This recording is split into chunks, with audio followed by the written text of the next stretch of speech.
Baik, terima kasih. Yang baru datang, tadi kita baru sampai di milkiyah, kepemilikan. Jadi dalam fikih muamalah itu harus dikuasai teori tentang hak, kedua teori tentang kepemilikan.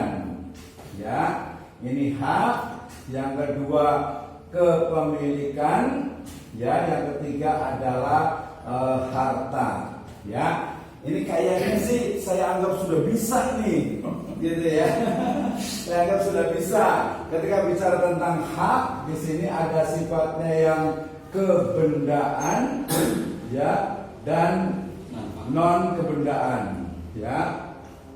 Kemudian berdasarkan sifatnya, ini ada juga sifatnya ijbari bahasa Arab dan ikhtiari.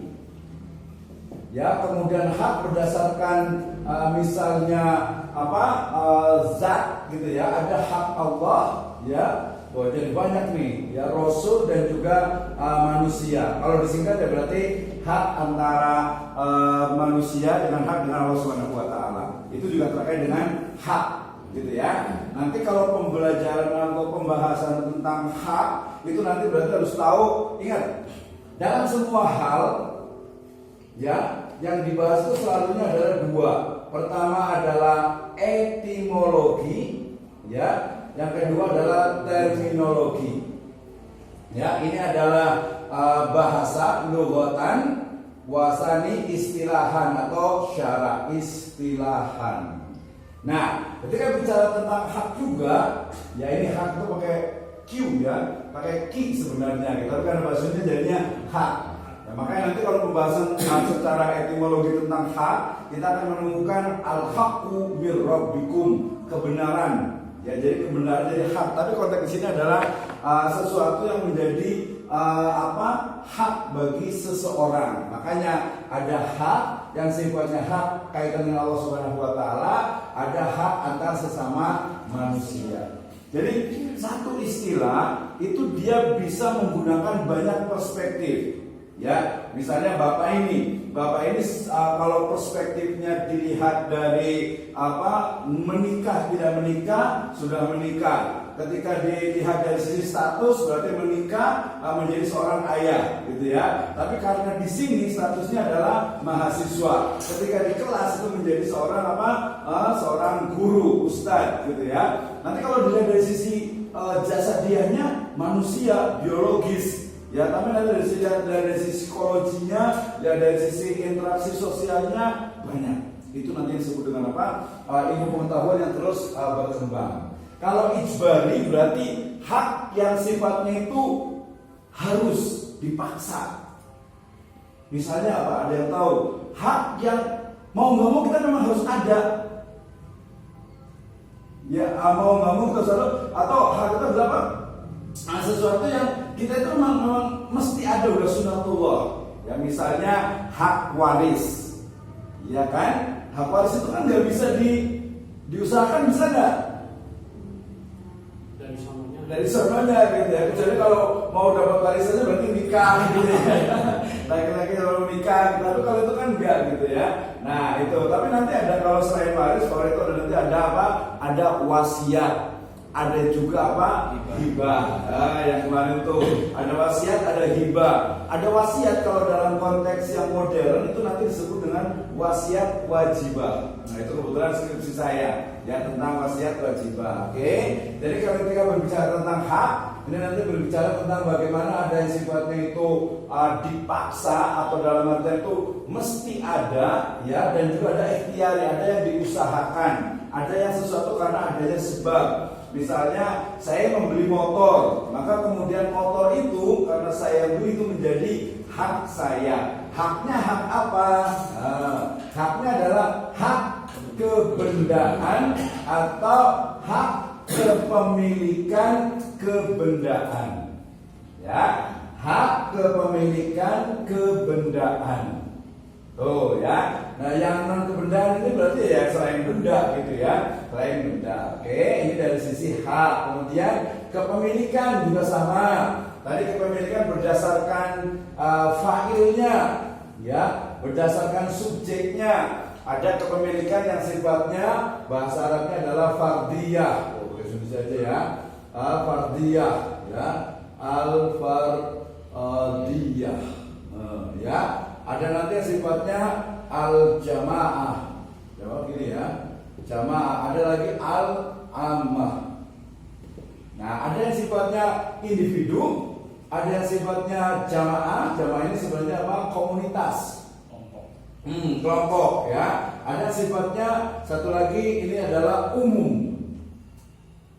Nah, kenapa? Karena nanti salah satu nanti dari akad kontemporer itu nanti disebut dengan MMQ.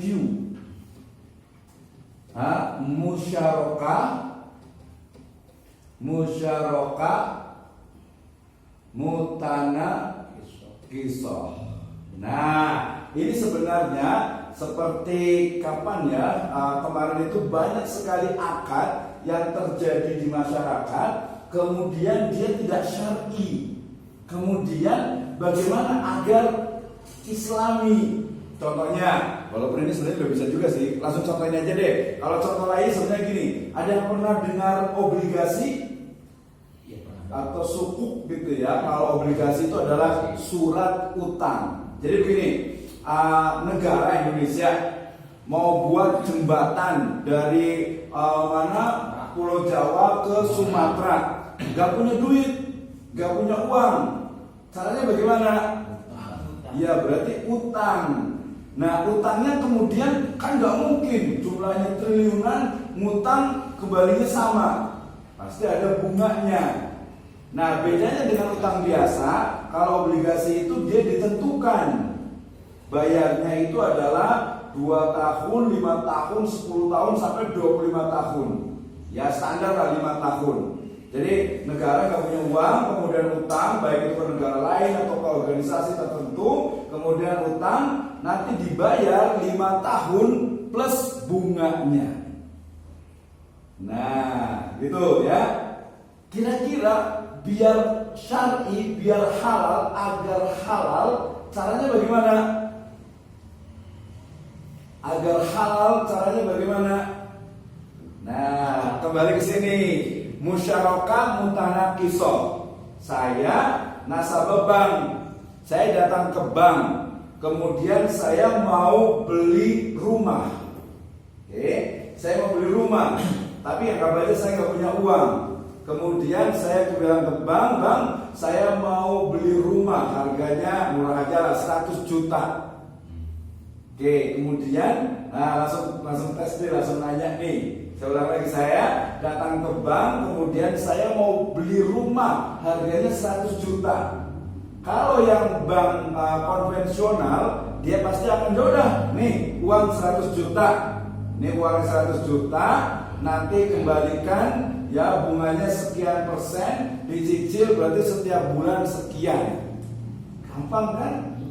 Nah gampang, tapi itu jelas ulama MUI mengatakan itu haram. Riba. Kenapa riba? Karena yang dihutangnya itu adalah uang. Nah kita mau tanya nih dari sini berarti akad apa nih? Karena ada bisa minimal itu tiga akad yang bisa digunakan agar tidak terjatuh kepada riba. Berarti pakai akad apa?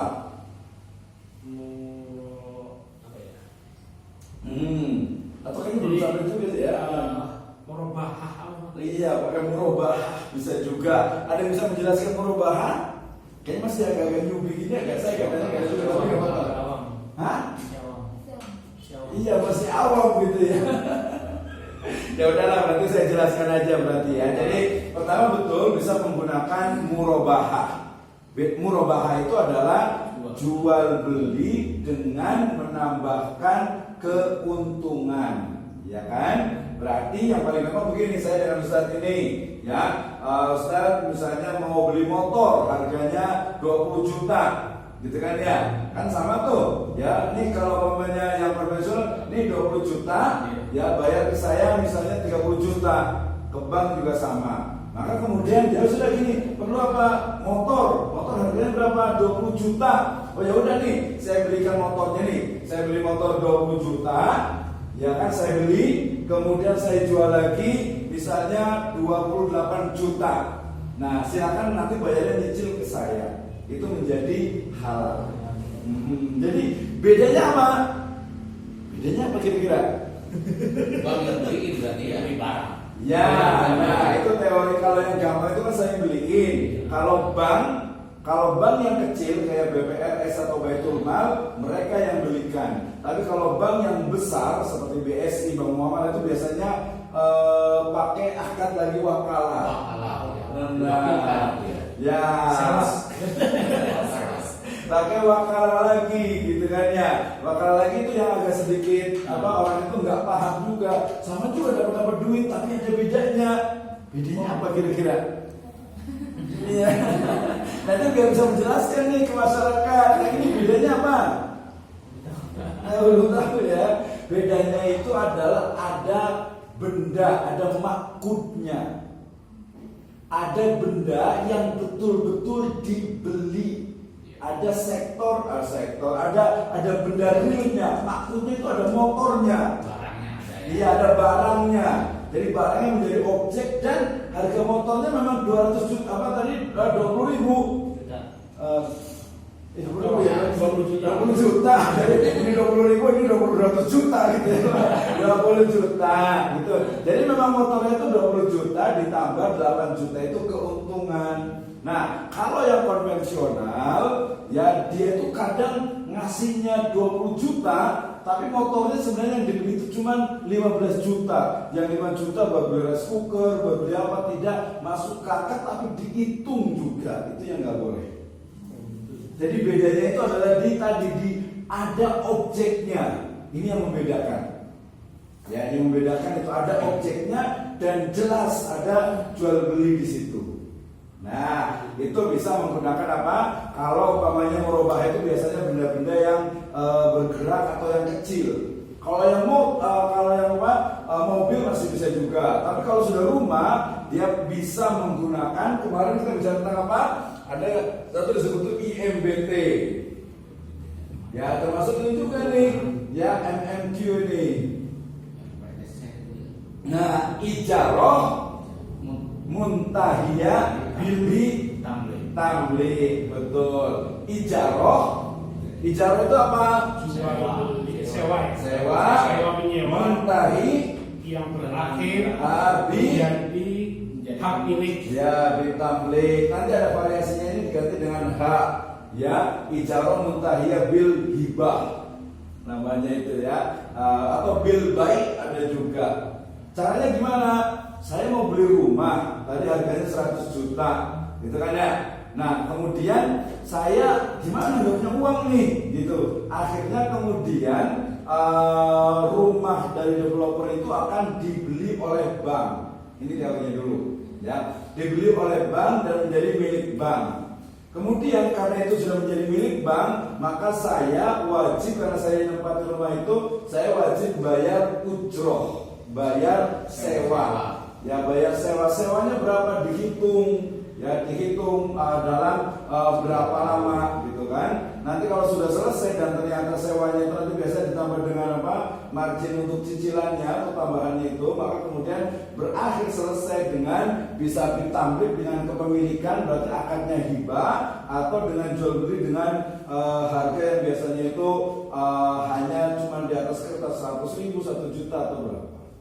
Nah, ini agak sedikit mungkin kalau yang nggak biasa, agak mirip ya, kok sama gitu ya. Nah, padahal memang betul-betul beda. Nanti efek ataupun sebab akibat hukumnya juga beda. Nah, saya kebetulan yang rumah saya itu masih pakai IMBT juga gitu ya. Jadi ya rumah itu bukan milik kita, sehingga kemarin semua kita katakan ya nggak boleh disewakan karena misalnya developernya itu bilang termasuk madhab yang tidak boleh menyewakan benda sewaan.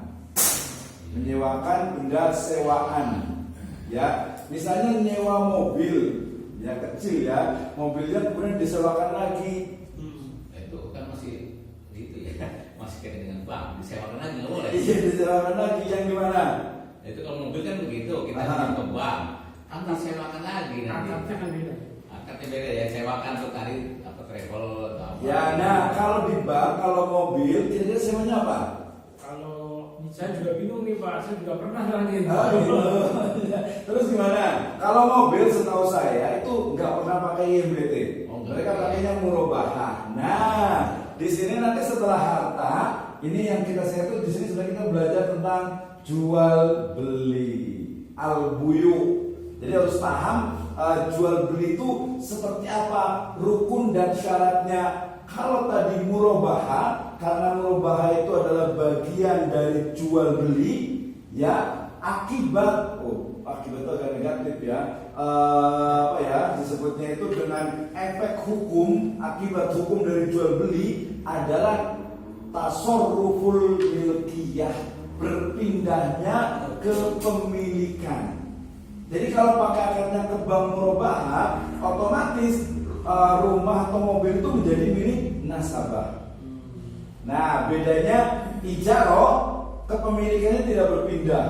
Kalau jual beli, kepemilikannya berpindah. Paham ya? Nah, Saya ada, kalau mobil nih Mas, saya punya pertanyaan. ya boleh, banyak Kalau bagus. kan kalau jual beli berarti kan itu yang kita beli barang itu milik orang, ya kan? Kemudian dibeli sama bank, Betul. BSI lah, Betul. kemudian kita beli kepada BSI. Betul. Sekarang kan yang banyak itu leasing. Leasing, betul. Kita yang punya barang, saya butuh duit, mobil saya masukkan ke syariah. Kemudian saya kasih duit. Nah itu istilahnya seperti apa ini? Apa? Oke. Apa bank beli kepada kita bayar lagi ke bank atau gimana itu? Coba diulang lagi. Nasabah. Mobil punya saya. Saya punya mobil. Saya butuh Terus, modal. saya butuh uang. Nah, Kemudian butuh modal. Saya ke datang ke BSI. Aha. Kemudian ini mobil jaminannya. Oke. Tapi mobil tetap saya usahakan. Tetap dipakai. Ya. Aha. Ya, kalau seperti itu gampang saja sebenarnya. Itu sebenarnya ada dua. Kalau secara syar'i itu nanti disebut dengan rohan atau gadai. Nah, rohan atau gadai, statusnya memang gadai itu adalah pertama itu terjadi akad dain, utang piutang, ngutang ke bank misalnya 100 juta, kemudian nih mobilnya sebagai jaminan, walaupun di BSI nggak ada, ya di BSI itu nggak ada kecuali emas baru boleh. Kalau mobil itu paling banyak itu yang di pegadaian. Nah, kalau ngomongin pegadaian itu akadnya adalah pegadaian, itu yang pertama. Tapi kalau namanya yang di hukum nasional itu ada namanya itu hukum atau akad atau transaksi fidusia. Ya, fidusia itu adalah jaminan ya atas utang yang dilakukan. Nah, jadi efek hukumnya banyak banget nih. Mulai dari ini mobilnya boleh saya pakai nggak nih, gitu kan ya. Kemudian ketika utangnya nanti tidak dibayar, mobilnya boleh diambil nggak sama dia. Nah, itu namanya gadai atau rohan di Al-Baqarah 283. Wa in kuntum ala safarin wa lam tajidu katiban farihanun maqbudah. Jadi akad gadai itu pertama adalah utang uang. Kalau di asbabun nuzul itu karena utang uang itu ke orang asing nggak kenal, gitu. Akhirnya nih saya jadikan benda ini sebagai jaminan. Nah, itu namanya rohan atau gadai. Tapi nanti kalau di pegadaian beda lagi. Kalau pegadaian ini jelas, gitu ya. Jadi saya perlu uang, kemudian saya datang ke pegadaian. Perlu uang misalnya 10 juta. Kemudian nih saya kasih 10 juta, tapi harus ada jaminannya. Kan gadai apa? Oh, paling gampang ya berarti BPKB motor masih bisa nggak ya? Bisa sih paling 3 juta tapi kayaknya BPKB mobil lah. BPKB mobil udah agak nih. BPKB mobil simpan, kemudian saya dapat 3 juta, dapat 10 juta. Karena pegadaiannya konvensional dia bilang oke, ini Bapak 10 juta, surat mobil saya pegang, kemudian Bapak bayar sekian plus dengan bunganya sekian, silakan dicicil. Ini sebenarnya jelas banget terlibatnya. Jelas banget terlibatnya. Gimana biar gak riba? Ijarah. Iya, pakai ijarah. Gimana pakai ijarahnya gimana tuh? Atau nasabah juga kali pernah dulu? Sering. Jadi Kalau saya sering, saya ambil 5 kali tapi sekarang udah gas ini. Ada jasa penitipan. Nah, jasa penitipan. Jadi surat itu ketika dipegang oleh pihak pegadaian itu kan harus dijaga. Betul. Sehingga ditentukanlah jasa penitipan surat berharga tersebut yang ditentukan dengan waktu tertentu. Ya, biasanya itu per 10 hari. Nah, tapi kemarin riset terbaru ada sama itu membuat riset ternyata menetapkan atau metode cara menetapkan ujrohnya. Ujroh itu uang sewanya. Cara menetapkan ujrohnya itu terkait erat dengan jumlah utangnya. Nah, ini yang agak sedikit riskan, agak sedikit nyerempet subhat kayaknya nih, gitu ya.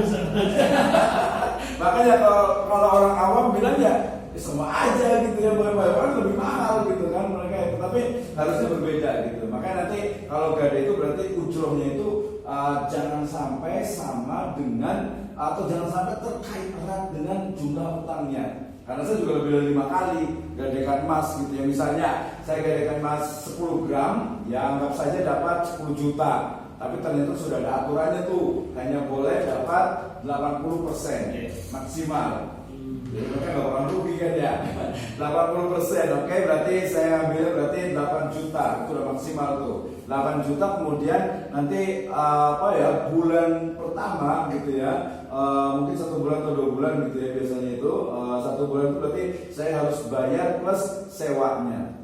Ya nanti kalau mau gajinya dia terus berjalan terus gitu. Nah yang masalah tuh kalau saya jauh dengan teman itu beda 1 hari itu dibulatkan jadi 10 hari. Wah gitu ya. Jadi saya ingat sekali kalau saya pinjam 5 juta, kemudian biaya itu sekitar 60.000 per 10 hari. 10 hari 60.000. Nah saya karena waktu itu lupa atau kelewat 11 hari. Jadi 20 hari sama aja. Iya. Jadi 120. Waduh, ini gimana ya kesepakatan yang agak sedikit dipaksa gitu ya. Jadi orang baru 11 hari hitungnya langsung 20 hari jadi 120.000. Nah gitu ya. Jadi hasil itu hasil penelitian itu sebenarnya memang menjadi satu masukan input buat pegadaian. Maksudnya jangan persis banget atau jangan ujrohnya itu jangan terikat dengan jumlah utangnya. Ya walaupun mungkin agak sulit karena biasanya dia kan pakai sewanya itu berdasarkan 10 gram sekian. Karena kalau pegadaian saya sampai sekarang juga masih emas sih. Ya kalau yang barang-barang itu masih belum. Apalagi kayak TV apa itu kayaknya belum tuh ya. Nah jadi kalau 10 gram misalnya 60.000. Kalau mau 20 gram nanti 120.000. Nah kalau itu masih bisa seperti itu. Tapi kalau mamanya nanti 60.000 itu terkait dengan jumlah utangnya 8 juta. Nah itu yang agak titik rawannya di situ. Ya, itu ngomongin tentang gadai ya. Ada pertanyaan lagi tadi berarti jawabannya adalah apa? Pakainya ijar. Iya, tadi adalah rohan, kemudian tadi dengan ijar.